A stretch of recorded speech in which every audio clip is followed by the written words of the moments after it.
Hi guys, welcome back to our channel. Today we'll be making strawberry jam. Let's get started. In a pan on medium heat, add your strawberries and sugar. Mix well until you see the juices come out.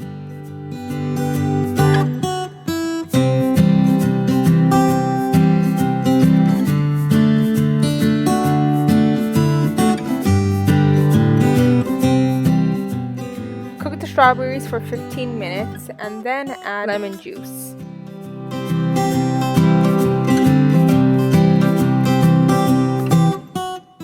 Increase the heat and make sure to thicken the jam so that it coats the back of your spoon.